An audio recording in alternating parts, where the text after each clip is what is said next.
Has anybody seen Everything Everywhere All at Once? Yes. I love that film.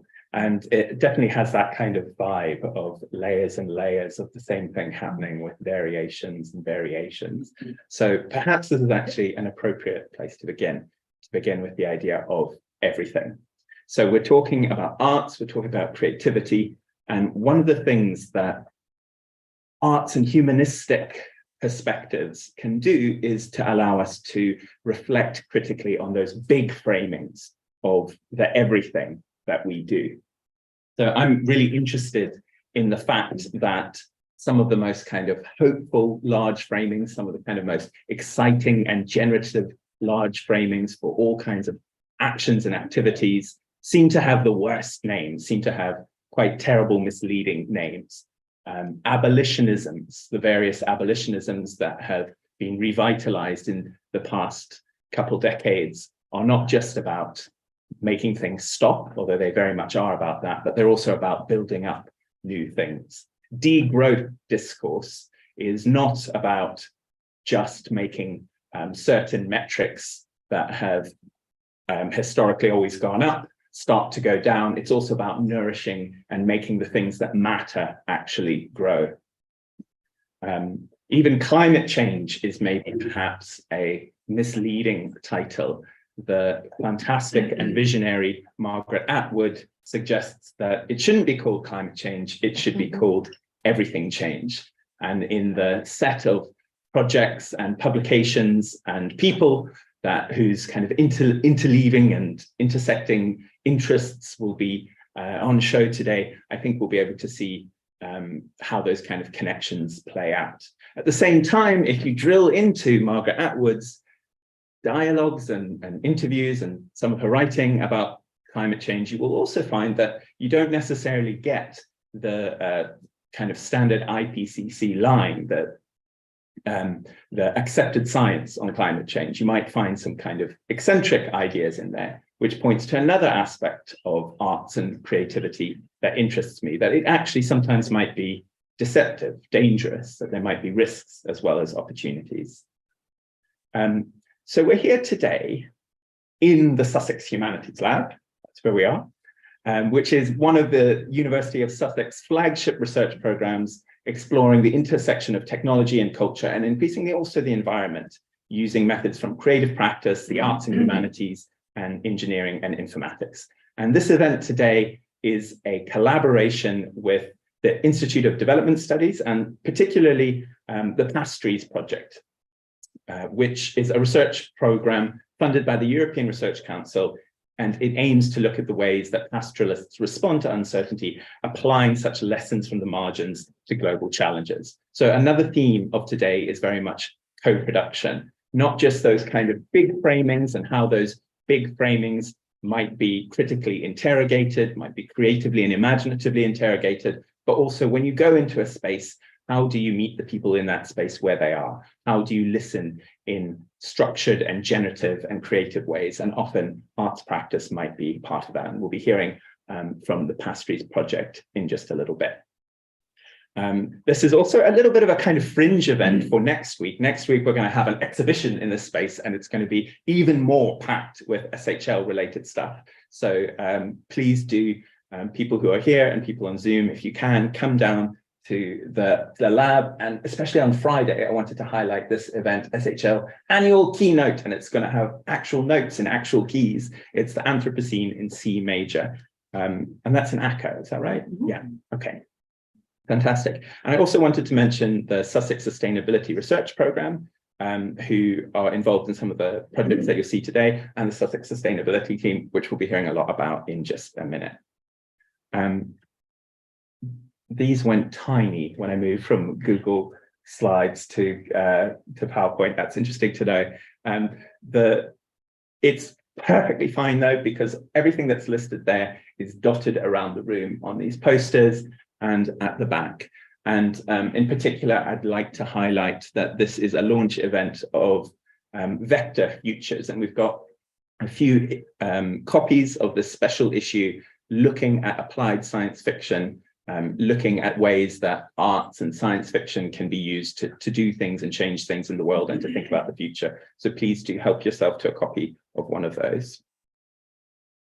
We have an apology from Alice, who couldn't be here, who was going to speak a little bit about wilding radio, but in lieu of Alice, I thought maybe we could just take a moment and listen to what's already been playing, which is a set of microphones in the rewilding project at NEP, where some beavers have recently been introduced. And this is an experiment. It's very much an experiment in the truest sense of the word, in long-term listening. So it's not really so much about trying to hear the beavers themselves, but to think about how the ecoacoustics in that area might be transformed over the years as they begin to change the ecosystem and as all those kind of knock-on effects filter through. And I have spent a few days listening to this while doing other things, not just plainly listening to this. And I've heard a moo, which was very exciting. And I also heard a helicopter, which was very disturbing. But I thought we could just maybe take a minute and listen. Where would we like the slider? Air, water? Air. I'll move it around. Is it playing? We bump it up a little bit. Bump up the bass. I heard birds, but I wasn't sure if it was outsider. Yeah, me too. That's why I was like, what we're already hearing. Thank you, Alex. So it's a constant live stream from NEP.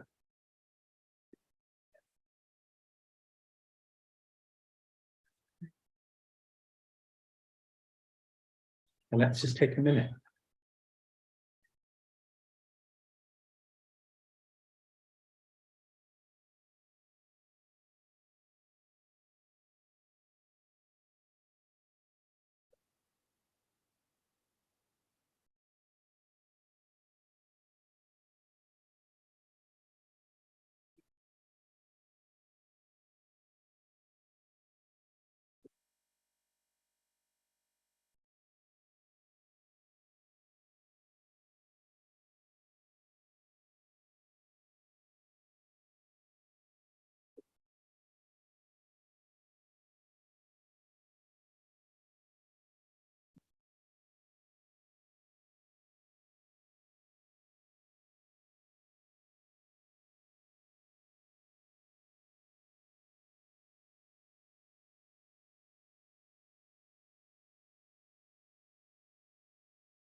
Can we keep it playing? Yeah. Yeah, let's do that. Thanks, Joe. I'm now delighted to hand over to Sam Waugh, head of the Sussex Sustainability team, to talk a little bit about sustainability and creativity here at Sussex. Thanks, Joe. This sounds scarily like, I don't know if anyone else has got like the calms. That's like the beavers are on the move.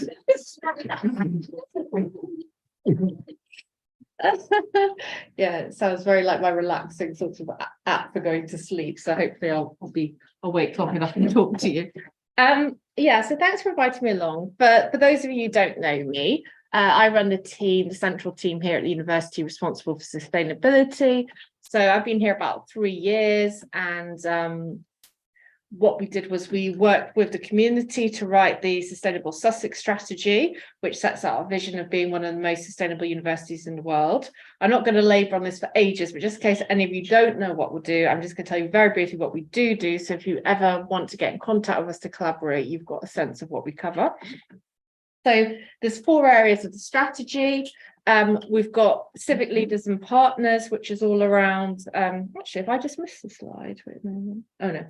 It's probably another area, but we've got 1 second. Yeah, we've got civic leaders and partners, which is all about our role in the community. So working on trying to create a sustainable and ethical supply chain at the university, supporting better business travel, commuting, and trying to encourage more community volunteering and impact in relation to sustainability. We have the environmental champion section, so we're looking at increasing recycling, responsible food and water production, creating a more biodiverse campus and having behaviour change campaigns. Then we've got the ethical educator section, so that's actually about having students as partners and innovators around sustainability, ensuring sustainability is taught within all degrees in the curriculum and embedded in our research practices, supporting equality, diversity and inclusion in terms of intersectionality of environmental sustainability, and all our work around decarbonisation and achievement of our net zero target to be net zero by 2035. So it's not a pitch for what we do, it's just if you're ever interested in those things and think, you know, who do I talk to at the university sort of centrally, then that's me and my team. So what do we do on student engagement to do with creativity? It's quite interesting. We're quite small scale. We've done a few things. So we tried to bring it in. We promoted like a slam poetry competition where students could do poetry around climate change. We've had a student recycling competition. We've tried to get people to create posters, informations and visual things around encouraging recycling. And we've had a film competition, actually. We ran a competition to try and get people to make films to influence the COP, and then we had like a film screening, and I'm going to show you the winning film now. Hopefully the technology works. What's up, guys? It's Lewis here. It's currently Wednesday. The deadline for this video is 10 AM on Thursday. I've got 24 hours to make this film. I've got a few friends on campus that I'm going to interview. I did oversleep a little bit, so hopefully that's not going to matter too much, but let's go. I'm going to miss my bus. Oh, sorry, I was trying to turn the volume down. 1 second, sorry. It's come out a bit louder than I was expecting.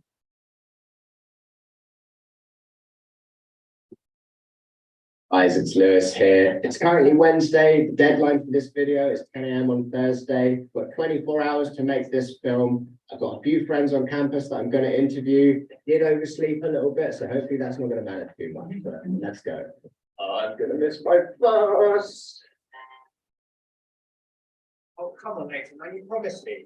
I've got to get to a lecture. Oh, come on. You said you'd be here 30 minutes ago. I haven't got time.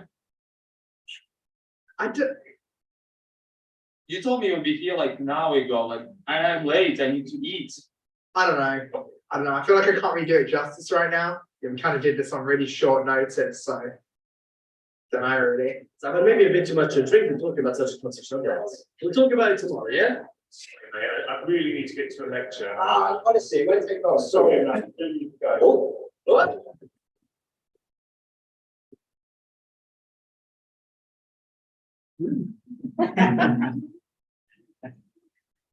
Yeah. So, ooh, how do I? This one, right? Yeah. So we've done that, and also I'm aware of a lot of colleagues in the university doing things with students around creativity, especially in education and social work. I don't know if any of you, show of hands, familiar with the Forest Food Garden? Yeah, one or two. So that's a project up at the back of the campus towards Northfield, and they're building a forest food garden that over the years will, as a module, will actually produce, you know, food in the canopy, like berries and other forest foods. But they're doing really a lot of like poems around creativity and climate change and the environment. And also people like Perpetual Kirby are doing a lot. They've been doing things down at is it Rampion, the offshore wind farm, getting local school children to write poems around climate change. So there is a lot going on the campus. And I think, you know, rather than coming and telling you what I think we should do, I'm interested to know your views around, you know, the easier one really is how do we better showcase bottom-up creative initiatives around teaching, you know, teaching students in a creative way, encouraging the interface between creativity and climate change. But also the thing that really strikes me is we're doing these creative things with students. We're like, let's have a slam poetry competition, let's have a video competition. But what about with adults? So I'm trying to achieve behaviour change with all our staff, you know, the 2,500 full-time equivalent staff. And is there a place? What could we do to use creativity to inspire change? And, you know, in my private life, I do like musical improvisation as a hobby. And, you know, that's all very much like play and creativity as adults. But I think there seems to be this sort of rule that, you know, creativity is for the kids or something, and a serious professional person wouldn't do something creative. And I'm just really fascinated for you to, you know, to hear your views if you think there's something we could do to use creative play and ideas and artistic expression to increase engagement on climate and behaviour change around environmental sustainability, sort of in the workforce and in the wider campus community. So that was my question to you, really. So I think that's over to you. Speaking as a musician, I'd like to dispel the myth that creativity is just for the kids. Oh no, I don't think that. What I'm saying is I think that a lot of people think that. I don't think that because I do musical improvisation as my hobby. So like I don't think it at all. It's how do we dispel that myth? I'm not repeating that anymore. I'm going to say it again.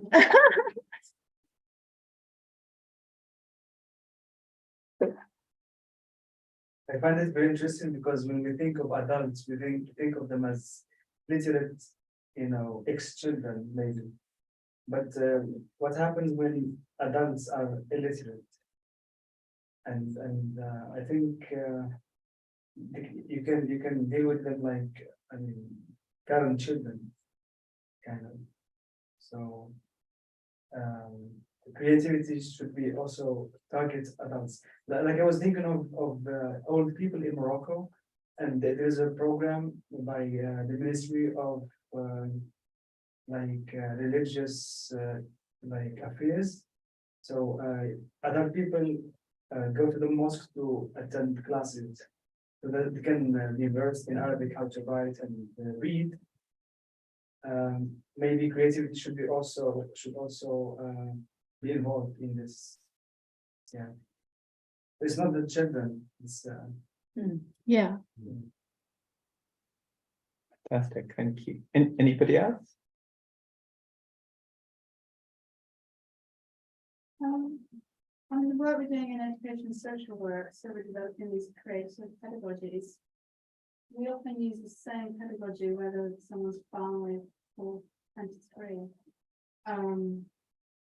Because it is about what the creatives, a lot of them are creative or deliberative.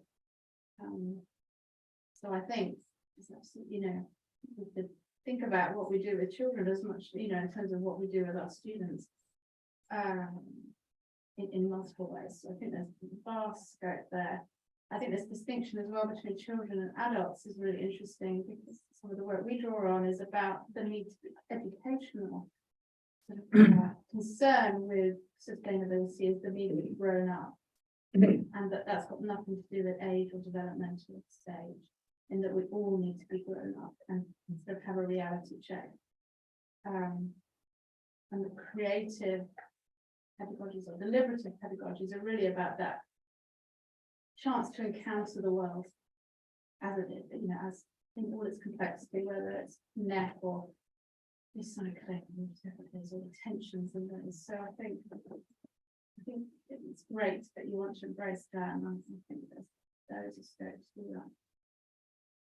Brilliant, thank you. Can I ask a couple of questions? So first, for everybody, who's familiar with behavior change? Does this, can we just set a show of hands? Is this a meaningful term?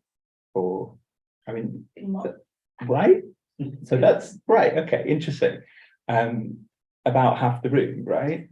Do you want to say a bit? Yeah, so behaviour change, obviously, if we want to get to net zero, and obviously sustainability isn't just net zero, there's a lot of other things there, like stopping the mass extinction and you know, plastics in the water, everything else. About half of that solution is technology, and the other half is people's behaviour.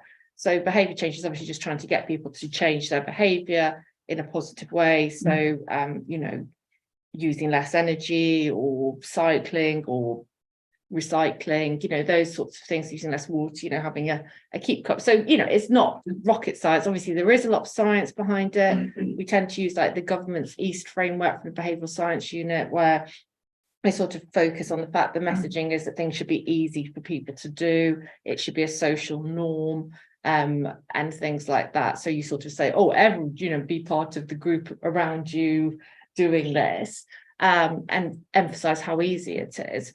But my question is there a place in that to use more creative and artistic expression to achieve the same outcome? And what more could we be doing? Because certainly I work with a lot of colleagues in professional services, like, for example, you know, colleagues in finance and things, that, you know, the way that we communicate with them is very sort of grey and factual and uncreative. And it's like, is there any way in that we could unleash creativity there to get behaviour change in groups that we don't normally use that approach with? And I'm speaking for myself, sometimes it feels like sustainability stuff can feel like a set of norms or impositions, or quite you know, bossy, basically. So the idea that it might be a space where you're expressing yourself and expressing maybe your values, but maybe also your kind of playful, imaginative side is very interesting to me. Yeah, what do we think?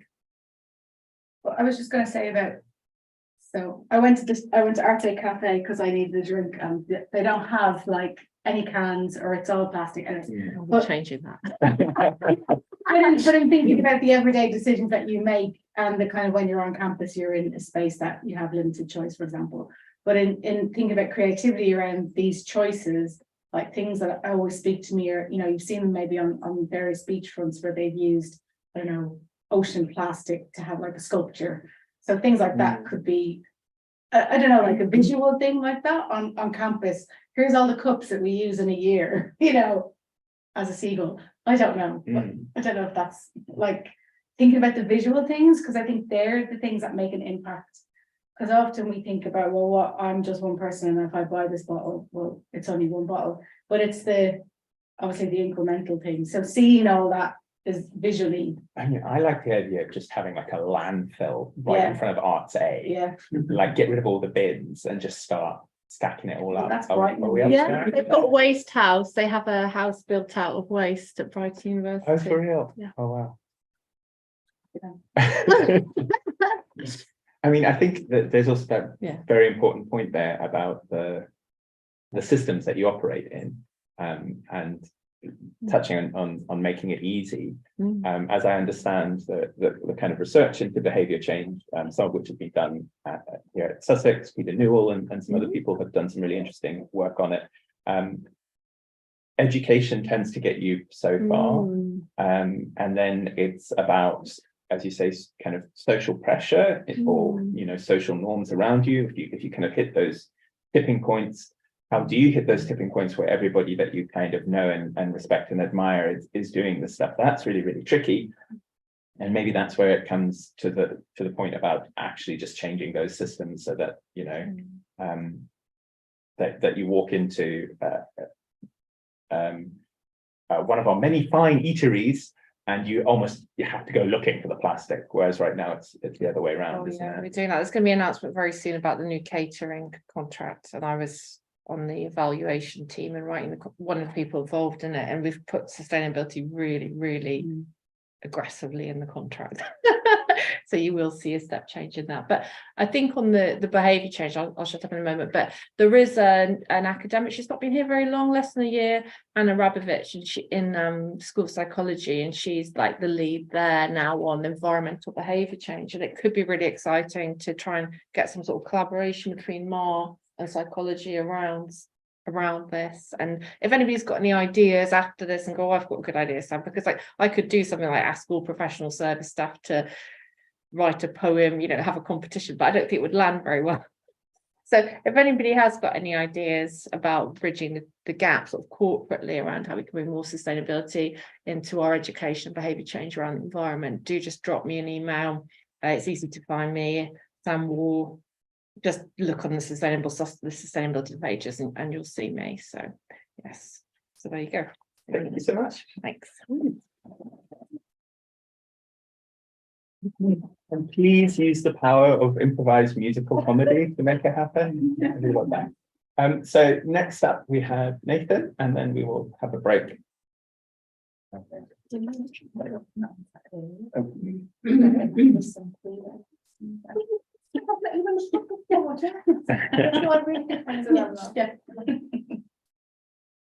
That's right. There we go. Right? Yes, you mentioned you because I drove through Whittington and found my car and sat there just like, oh, okay. Thank you.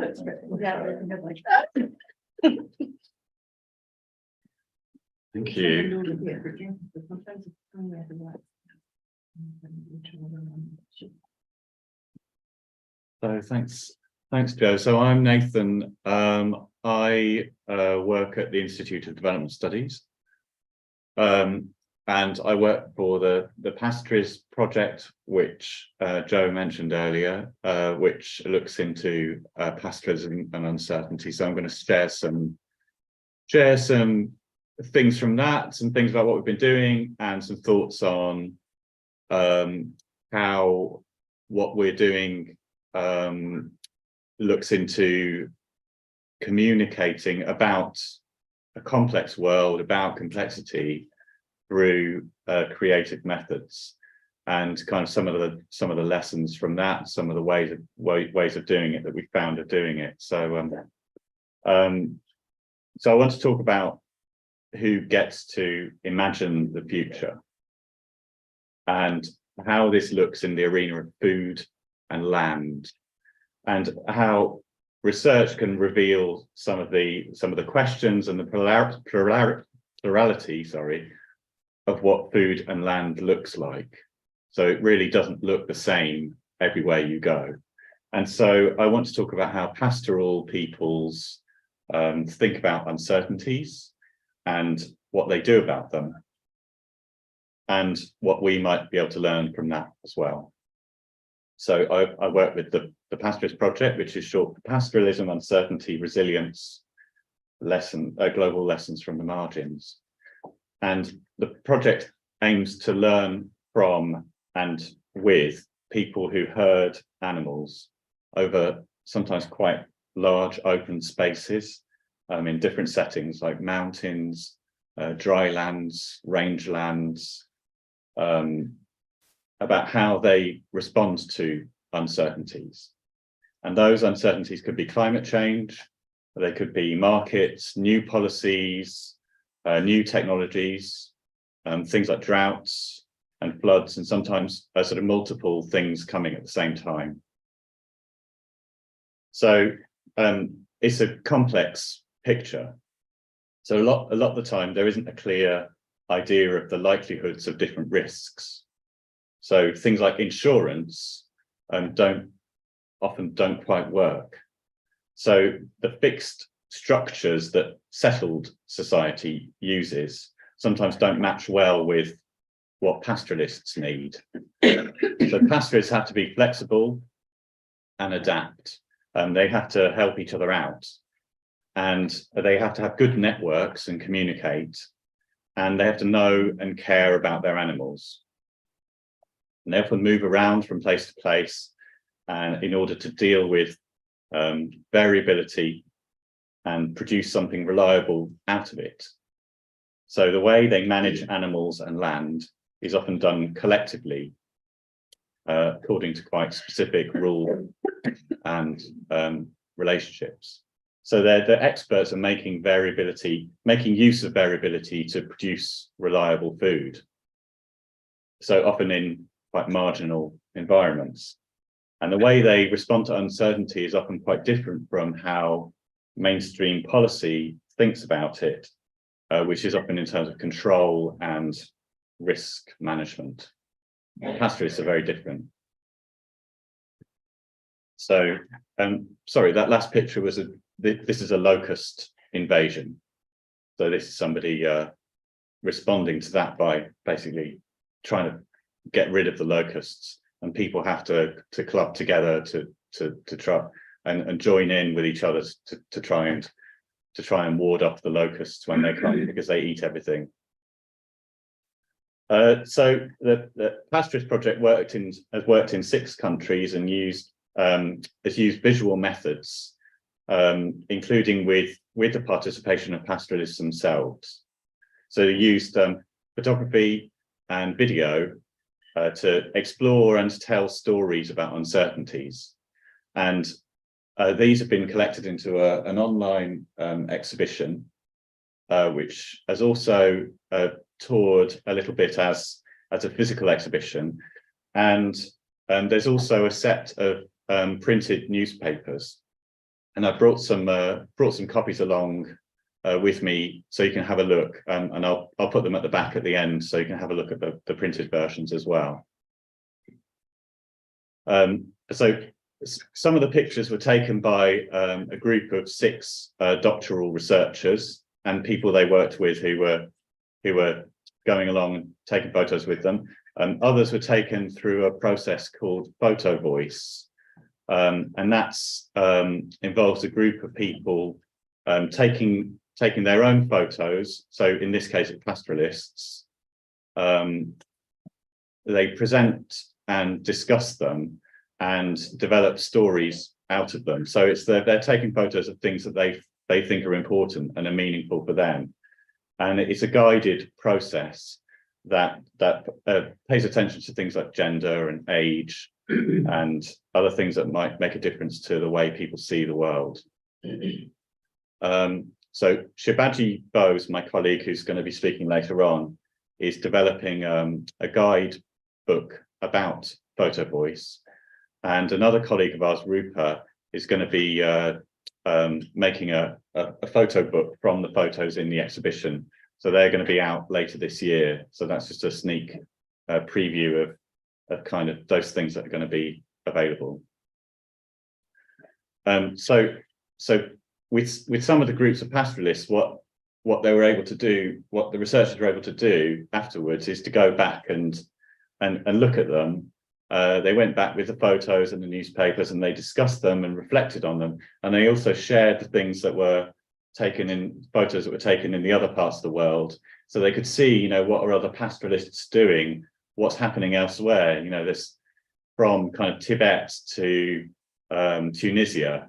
You know, the circumstances are very different. So it's interesting for them to see, you know, maybe these people are going through similar challenges, but dealing with them in different ways.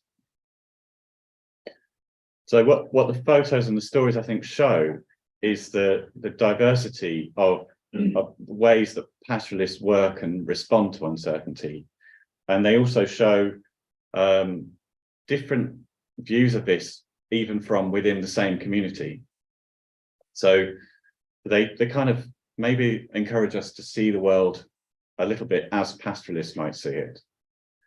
So they show the values of networks, relationships, flexibility, and care in responding to uncertainties. And they're very different priorities from the ones we might normally expect to have. So just to give some examples, this is in Gujarat, in a region called Kutch. They're pastoralists traveling from place to place to take advantage of grazing opportunities when they arise. So they'll move with the seasons, and they'll move around to kind of exchange resources with farmers and other people. Another way that they deal with it is diversification. So not just getting all your income from herding, but also like the guy on the left is picking a special kind of fungus called a caterpillar fungus, which grows on the mountains in Tibet, and it's like really a delicacy, and so it's just another way of earning money when the grazing isn't happening, or an additional way of earning money. On the right, people pulling an animal from a well where it's fallen in, perhaps demonstrating how people use moral economy to deal with surprises and shocks. So there's kind of expectations about helping each other out, and sharing resources and sharing things that you have. These are things that people really need in those settings. So there are all ways pastoralists use to respond to a world where things are unpredictable. So looking at those stories, looking at those different examples can help you to see, to give you a sense of that, and creating conversations then around those stories can help to widen people's idea of what's possible and what's feasible. So this is it's an exhibition that we had in Ethiopia earlier this year. That's the Minister of Finance on the left there, looking at the photos being presented by one of our doctoral researchers, Masresha, and just having a conversation about it.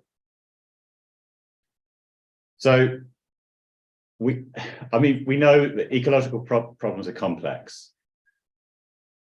And I would say people's responses to them are complex as well. So there's a pressure, however, to present those problems in a way that's generalized and simple and aggregated, on which you can then build general solutions and big solutions. And so it's what I'm saying is, it's not that you get global figures, it's not that they're not useful, but they don't tell the whole story. So what the danger is, that things like pastoralists and other groups who live in certain environments, there is a lot of stereotypes about them.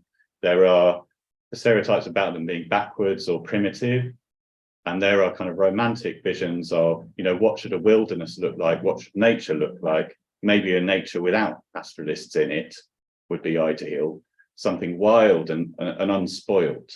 And so the danger is that those visions serve a kind of idea of the world where it's simple and there are simple solutions, and so we can ignore the kind of details and the kind of fine-grained detail of like what people actually do and how they relate to their environments in different places, which is actually really interesting and really varied throughout the world.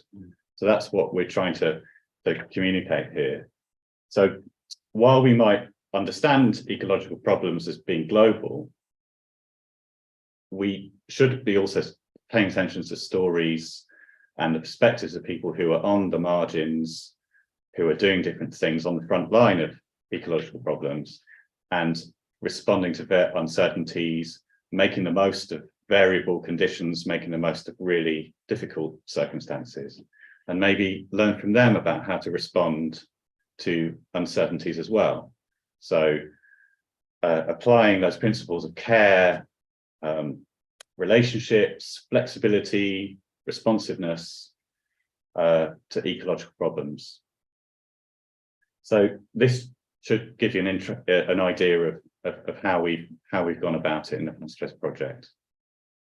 So there are just some links. That's it for me, but they're just some links and some places to find more information. But I'll leave some things at the back as well. So apologies if I've gone on slightly too long, but yeah.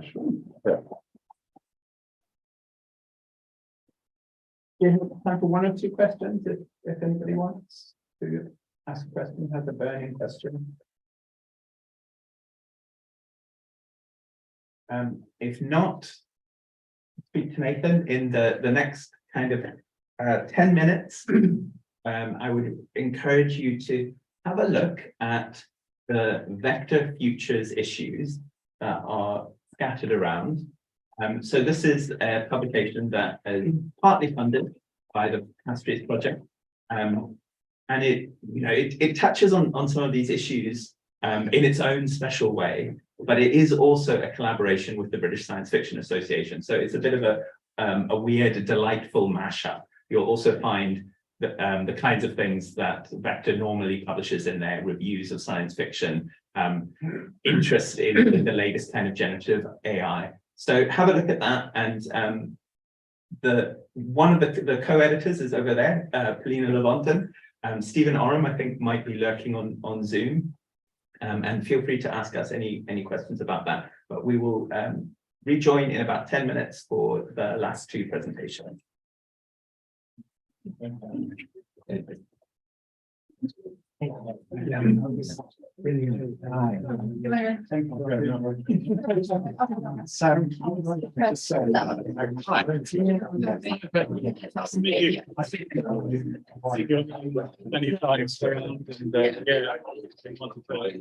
See about what you've been doing.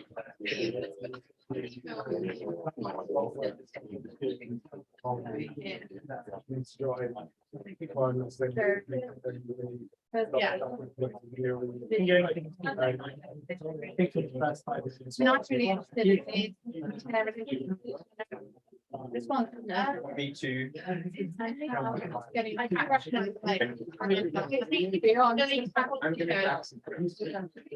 that landing. Yeah, that's like, yeah. I don't think we're not the only people talking about those things like sustainability. But it's sort of bringing the evidence and the passion project and aligning those ideas. I think there are lots of people talking about care, and I have not like massively across all the literature on it, but it's definitely not the stuff. No. So I think it's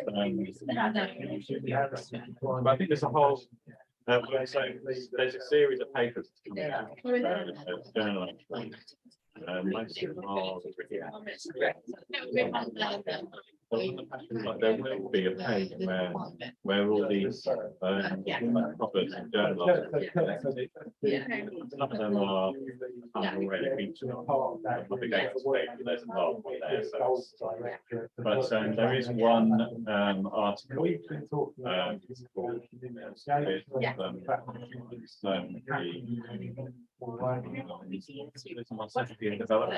Well, yeah, proper chat. Like one of the things that I set up recently, a series of comments so come out, which I should have mentioned. they can say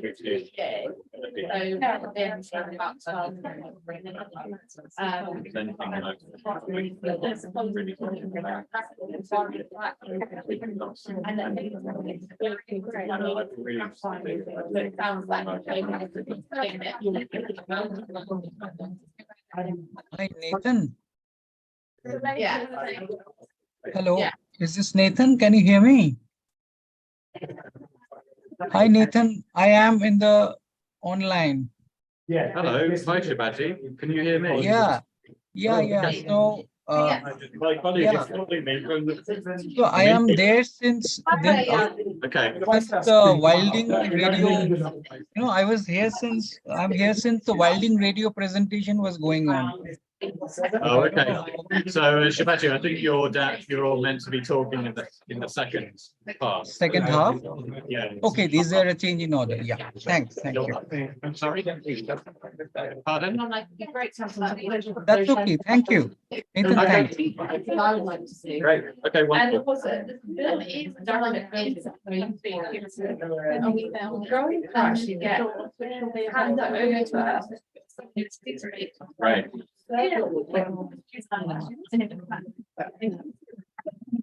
Oh, yeah. Loads of things. And just send me what we have, and then I'll.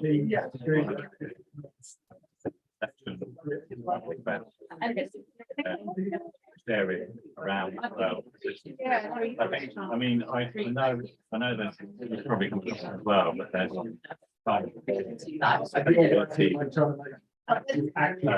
Yeah, but then it's like Education.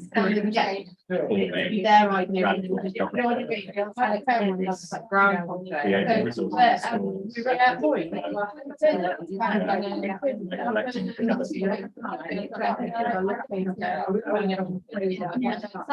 Not below the level. And it's like,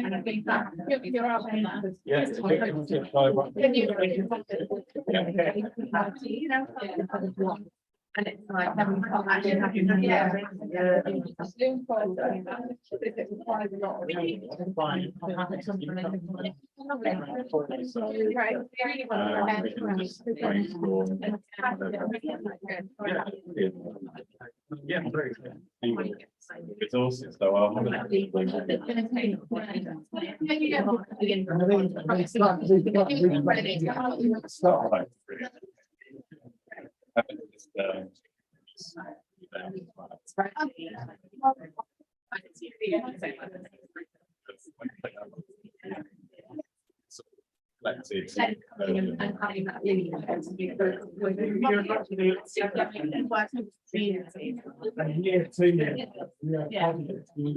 yeah. Wow. Yeah.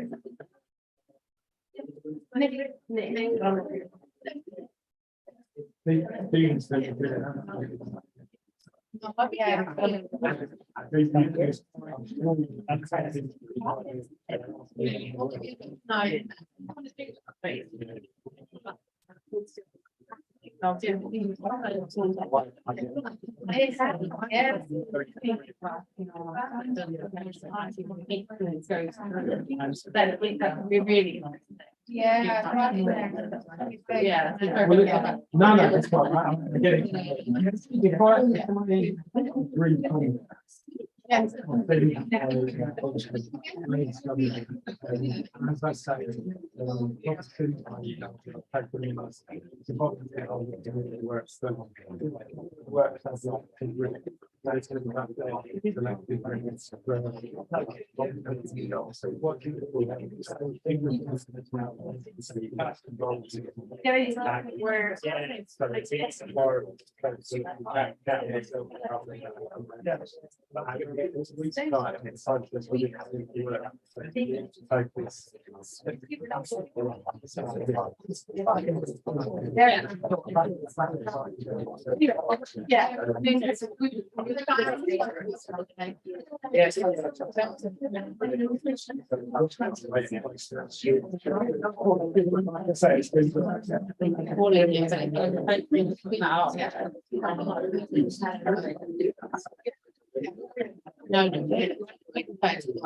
so what you But so we, we run around and discuss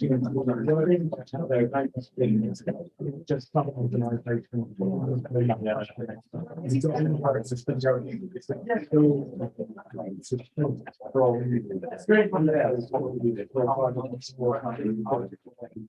is what I think he's trying by filling protection. Yes.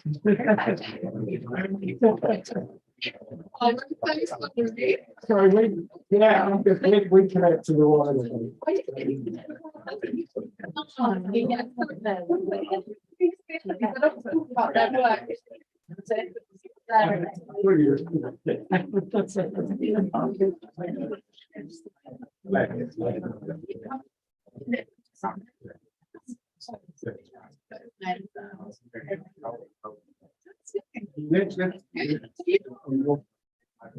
Well, yeah. Problem with the conversation that we had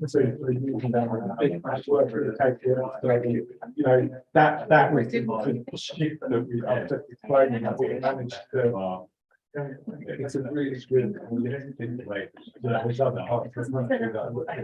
What it's done is it's lined up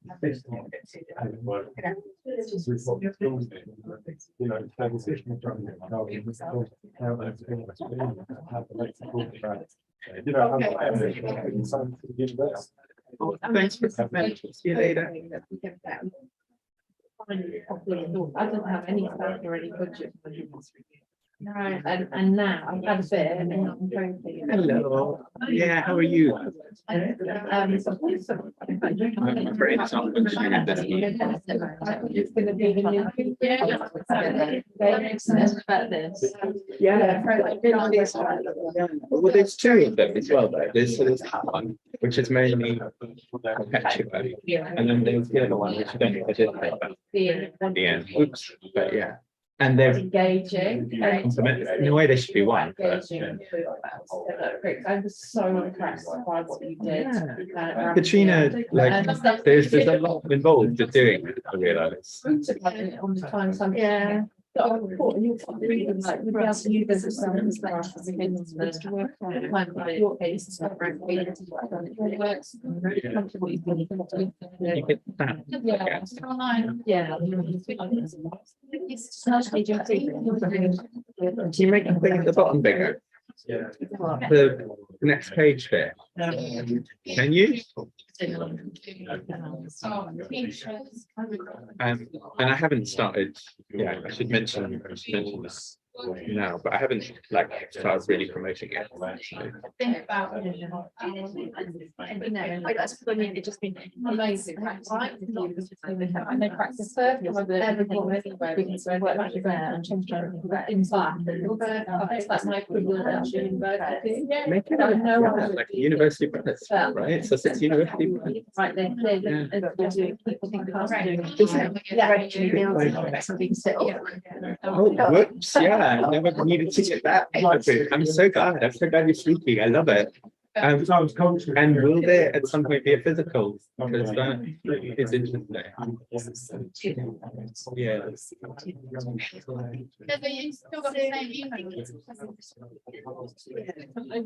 Yes, but quite interesting. I do that a lot. It's just really hard to relate to impact. Yeah. And engaging with you're not being like an island.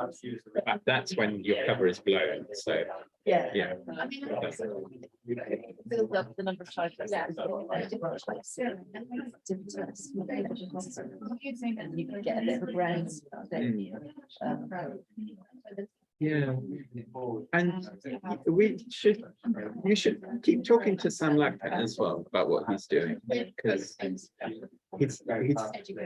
publishing books. So, but I wonder if the things he's publishing need to be collected, because they're quite small bits, but maybe there's a open press version of it down the road. The idea is discussion, but you have Going to try and nice to see you. see you. Thank you for coming. I'm going and just be let you. Yeah. And they haven't really. And have to work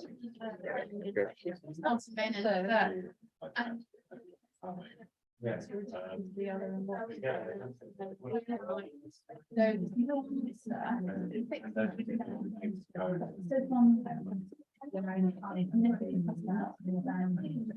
one. And then it's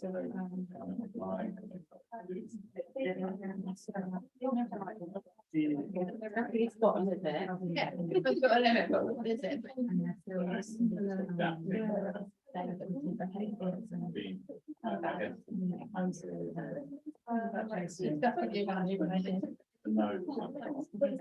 I really actually enjoy this side. I like around and say, yeah. But increasingly people are getting business taken out. Yeah, exactly. Yeah, that's right. Hello. Hello, How are you? I'm fine. I'm fine. So I think we'll be ready to start in a minute or two. Let me just check that this setup will work. So I'm going to minimize you. Yeah, it's okay. Yeah. Play this and actually it seems pretty easy. So you'd like me to advance the slides, is that right? Yes, and if possible, if it's, since I cannot see the screen from here, what is showing, if you can tell me that, if you can just tell me that, it's in the next slide. Okay, so That will be really helpful. so what I'll do is whenever you want it to go to the next slide, you will say next slide. Yes. And I will say, okay. Yeah. Thank you. And if you have any questions about what's showing, ask me and I'll do my best to, my inadequate best to describe these images. Okay, we'll get started in a second. Can we hear you? Can we hear you adequately? Yeah. We still do. I still think.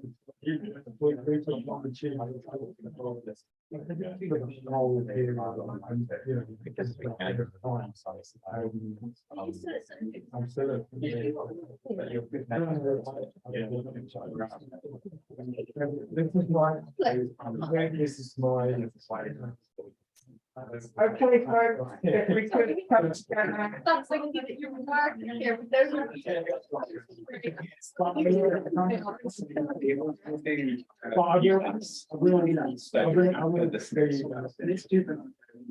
So it's this, and well, I'm going to say a few words, then there's and then you, but that's the end.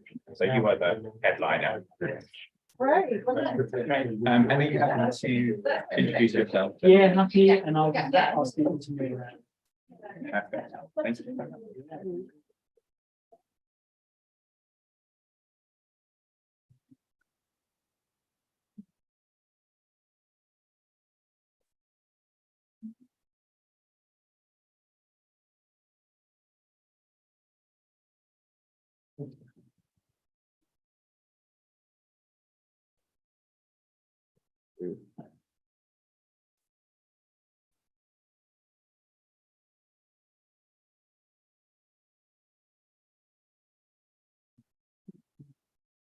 Okay, so we have a text setup that we hope will work,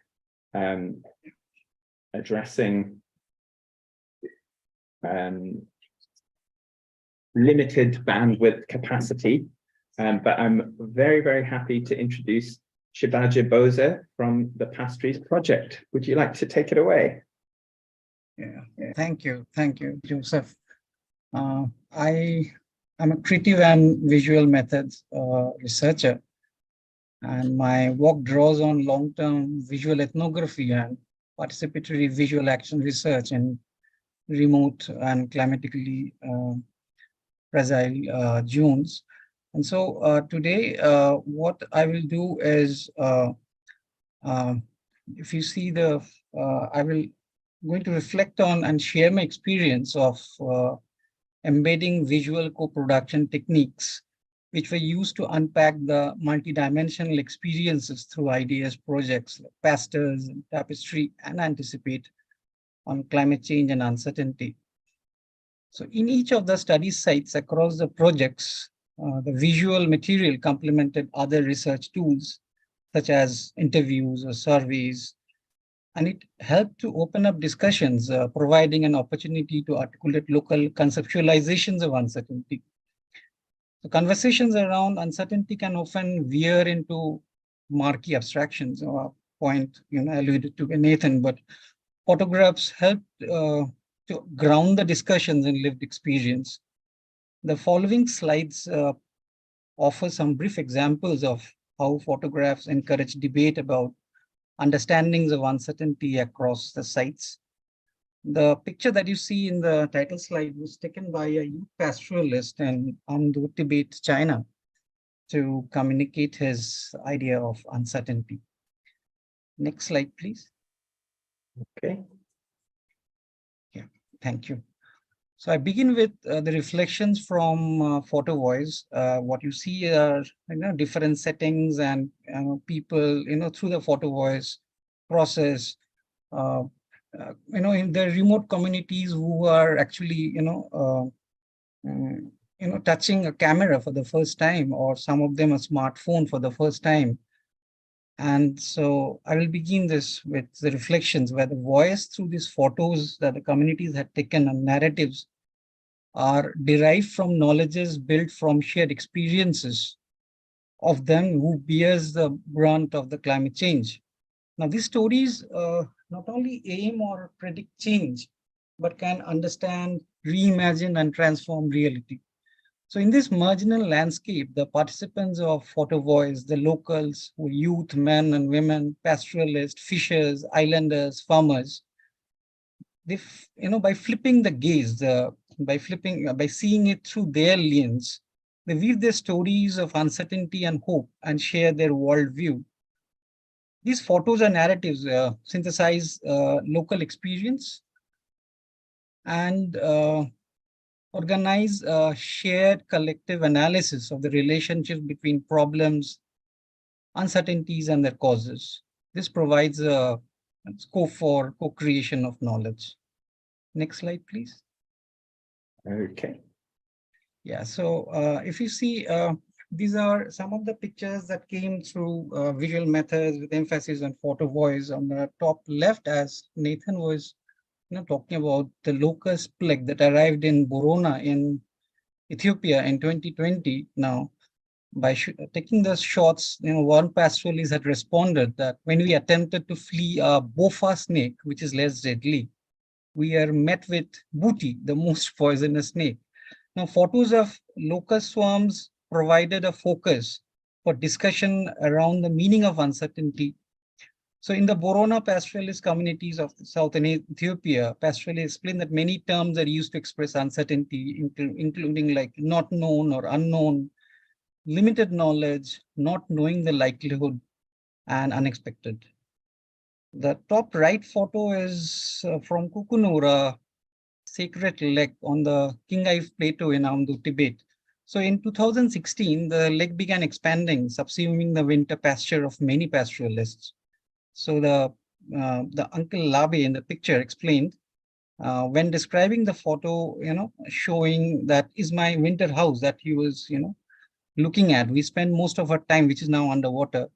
Unfortunately, I lost my winter pasture and the house in 2019 due to the lake expansion. Now I need to rent pasture from other pastoralists and I need to find a place to stay. So these discussions of the lake expansion and this picture provoke many discussions of uncertainty. Now, the Tibetan phrase Sam Waugh La De Pa means something beyond one's imagination, beyond the realm of thought. So it is then as they say, is unmeasurable, unpredictable, unexpected, and impossible to prepare for. So the lake expansion they feel was definitely in this category of experience. On the top, then the bottom left, the photographs, if you see dead chickens, they, according to the locals, embody intersecting uncertainties faced in the region in Isiolo, Kenya. Like wildlife attack, the impact of a lion attack, which killed 84 odd chickens, which is a huge number for the locals. So discussions such as these, prompted by sharing of some images, raise many questions about how uncertainties are understood, are experienced, and confronted socially and practically. The bottom right image was taken by a female crab collector in the Indian Sundarbans, which is known for Royal Bengal tiger and also crocodiles, and also the frequent human-nature conflict. It shows women collecting firewood, and it's taken by, as I told you, a female crab collector. It shows the daily rhythms of hidden and silent uncertainties that the islanders have to face every day. Next slide, please. Yep. Yeah, thanks. So, so there are various limitations of using photo voice, and it also depends on context.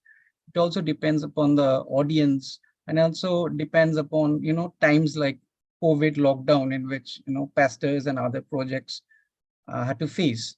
So there were other visual methods that were, embedded, so to get understandings of uncertainty. So this is one. If you see this picture, it's from a technique called rephotography. Now the visual materials here from archival sources allowed for interpretations of change across time by comparing from today with those in the past.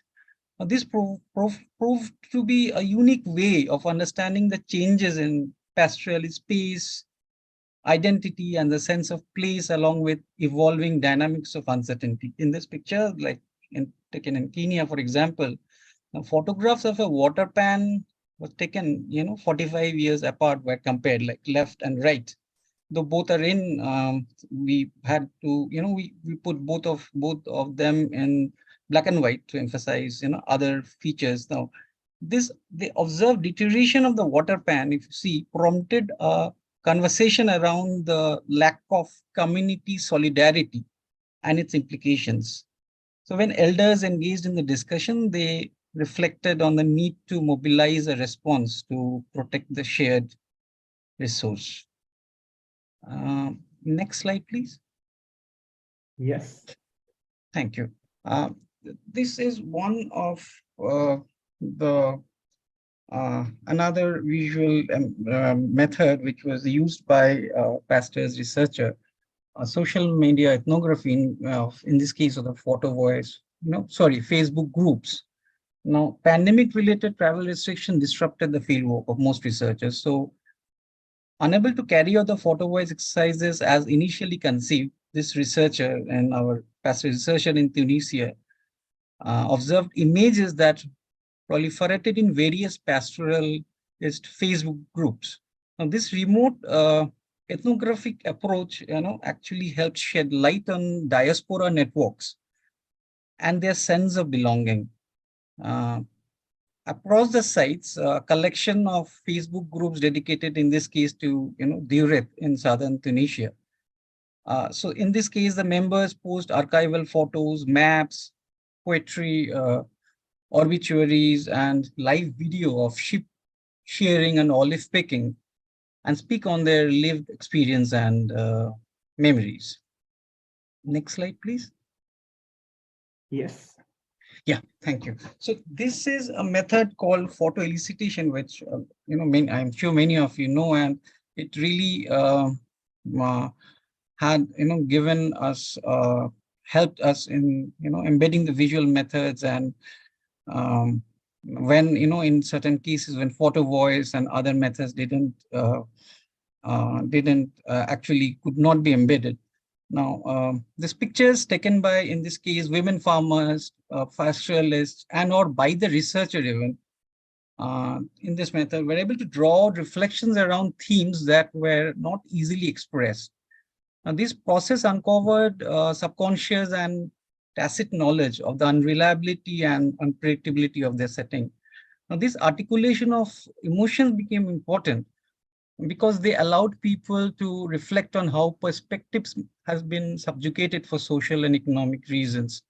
And in turn, it provided a richer understanding of the evolution of their livelihood, their food security, shelter, displacement, and identity. And they related these changes to both personal and community experiences. So if you see this photograph, so it was taken by middle-aged, relatively rich man. The photos to him symbolize the opportunity for nutritious milk from livestock, while the same photo shown to a poor young female elicited empathy for the women burdened by her daily chores without a helping hand, a situation that may adversely affect her time for childcare. And the next photograph is an old photograph of a meal shared after sheep shearing in Sardinia, Italy. These memories bring forth present uncertainty and volatility of markets and provided a moment for deeper collective reflection on uncertainty and development. Next slide, please. Yep. So going on, with the photo elicitation. So as global attention has turned towards climate extremes, and in this project, in the Anticipate project, which my colleague Shilpi and I am a part of, we are examining how local communities experience the extreme variability as droughts and floods coincide spatially. Now, through this photo elicitation, we reflect on how visual co-production techniques are being used to unpack the multidimensional experiences of variability in our field site. This is in Gujarat, which captures the hidden and also the visible aspects of change.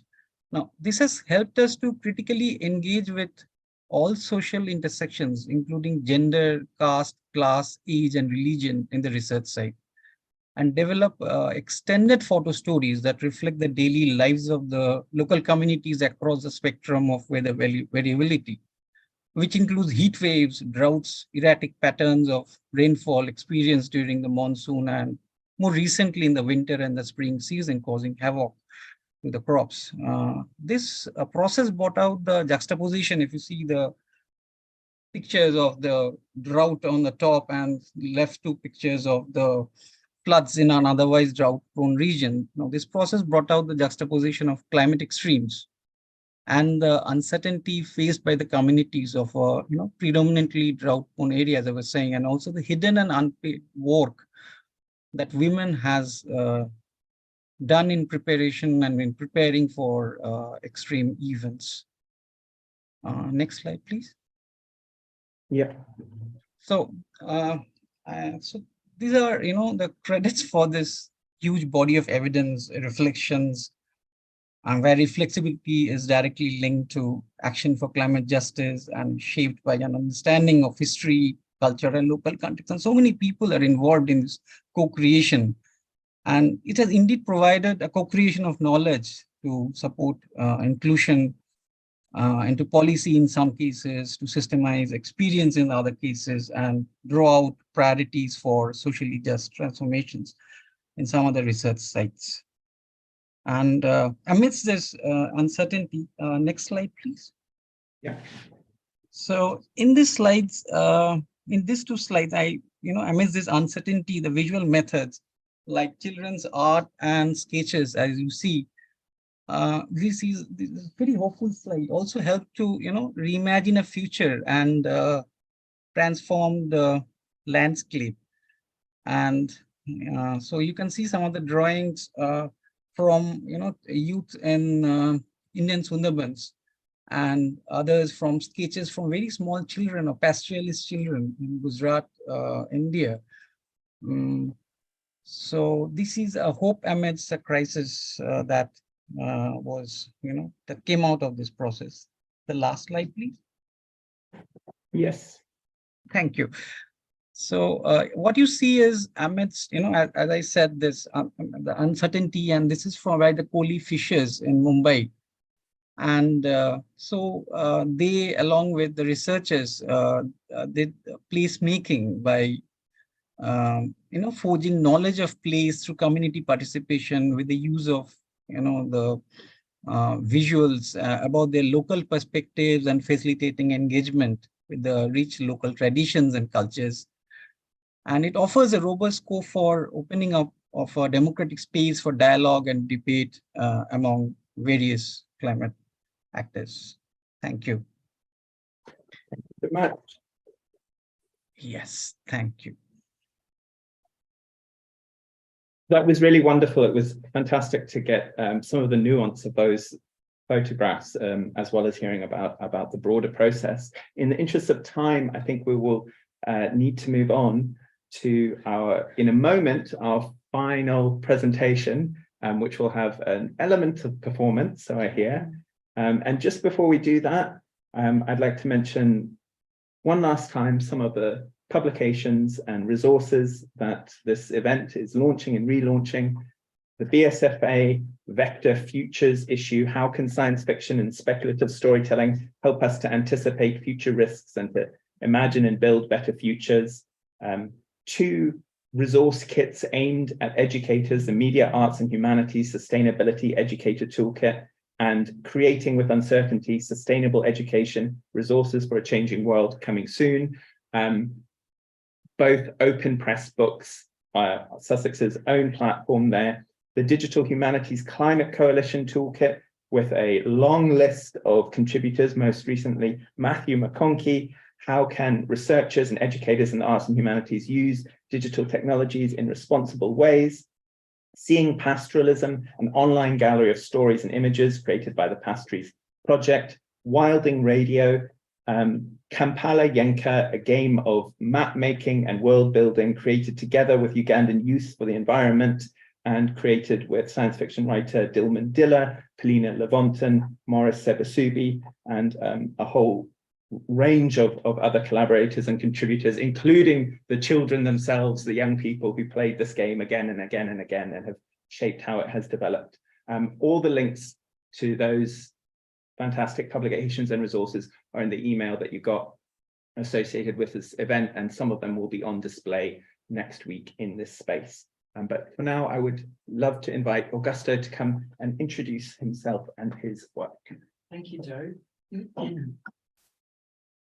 So I hope everyone's okay and not sort of really hot and tired and bothered.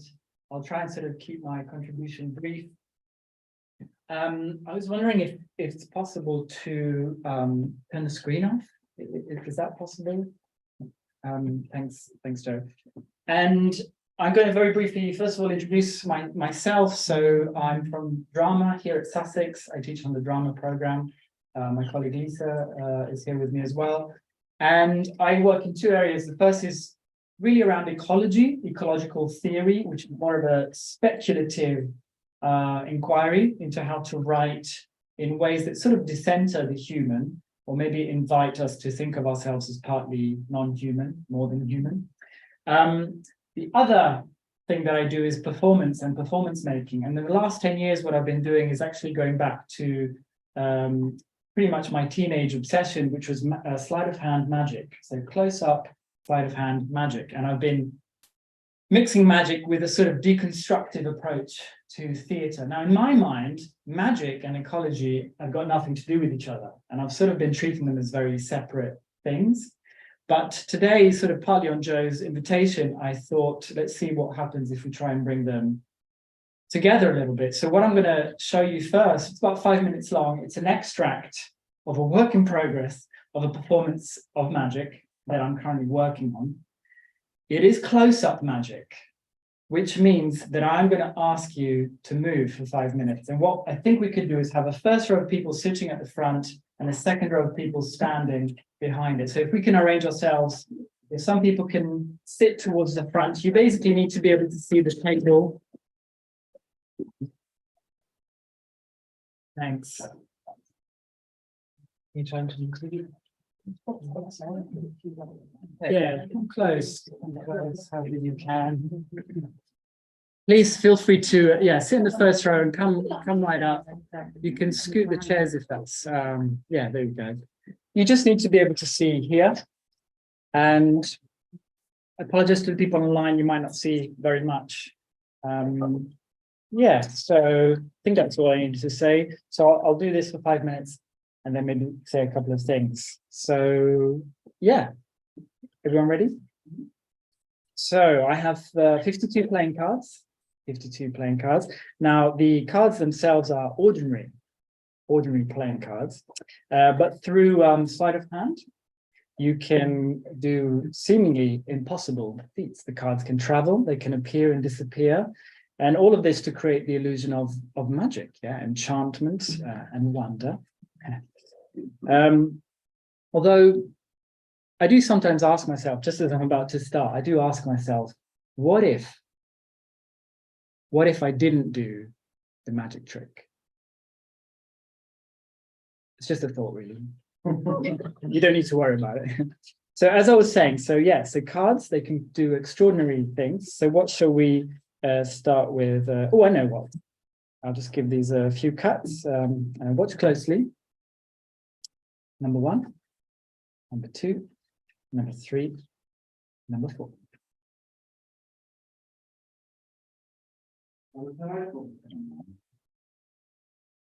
Yeah. So yeah, it's pretty neat. They have the 4 aces. But yeah, that thought again is like, but what if I didn't do the magic trick? It's a thought that comes back because it just makes me think, well, what kind of performance would it be? I guess it would be a performance in which nothing happens and we just sort of sit here for a bit and in silence. But you know, why not try that for a moment, just for a moment?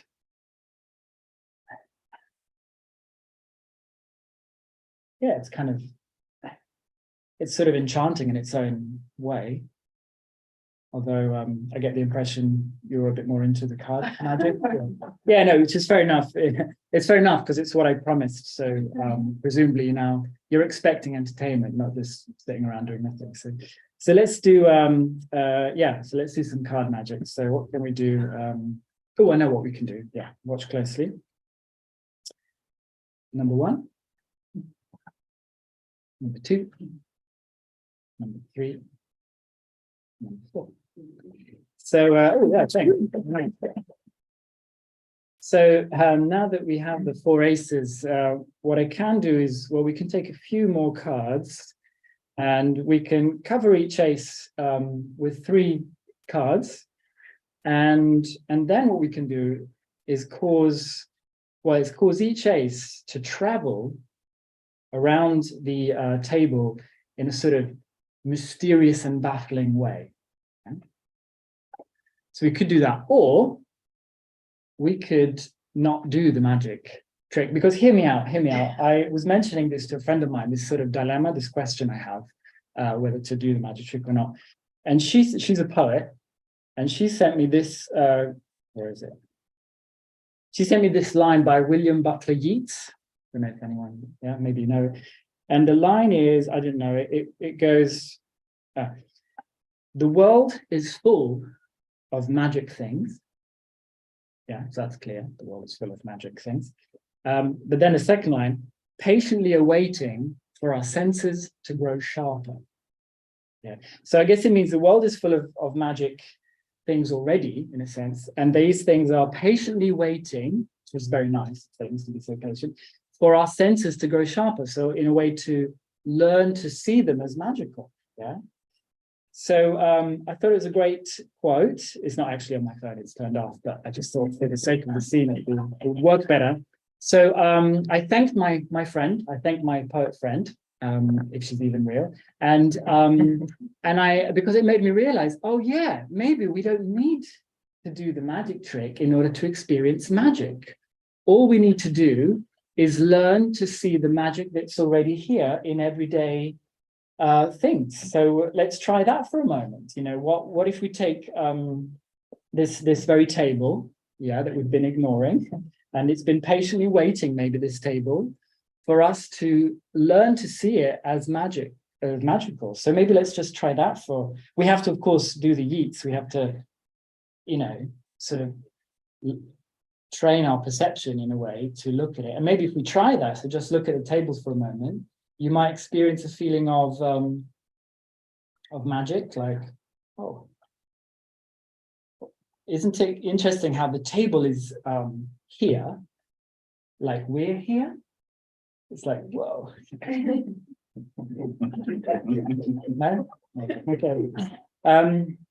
Yeah, the reaction is a lot more muted compared to the magic trick, which is very nice again. I mean, I had no, that's a sort of, yeah, it was for the well done table, but it's fair enough. I had promised a magic trick, so now you're expecting the impossible, not the possible. Yeah, so let's yeah, I'll just stick to the magic trick. So let's do the impossible, 4 impossible things to be exact.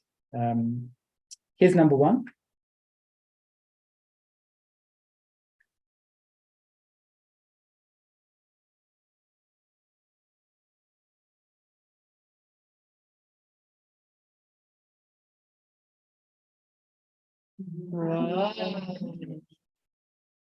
Number 2.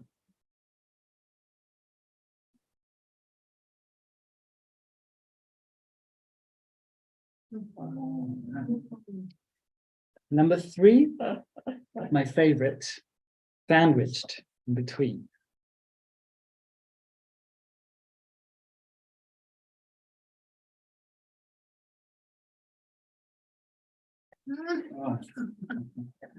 Number 4, number 3, number 2, and number 1.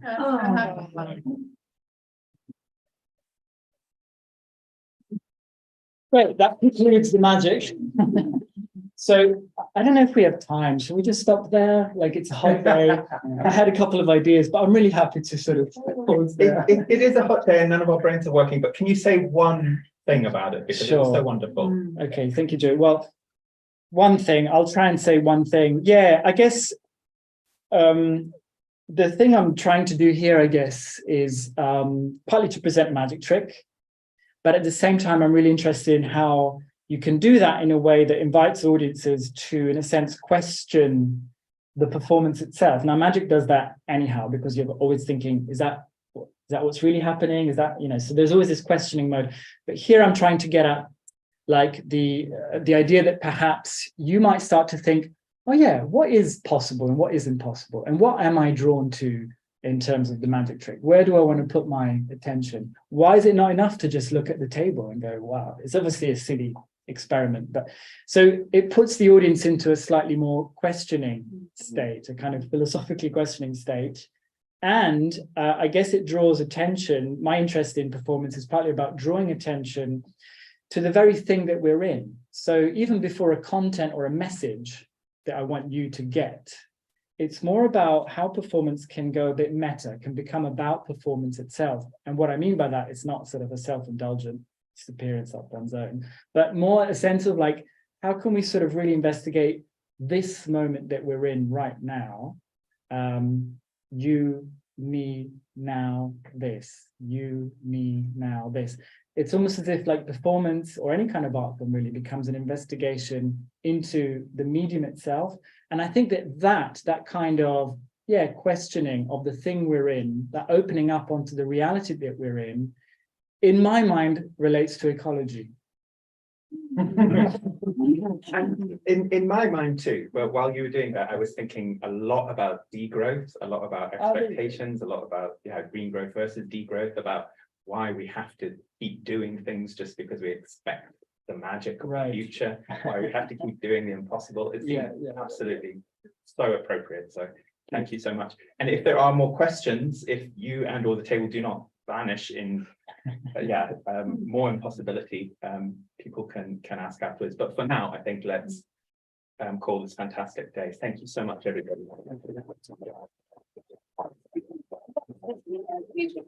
For non-human audiences. Yes. Wow. Who said that? Me.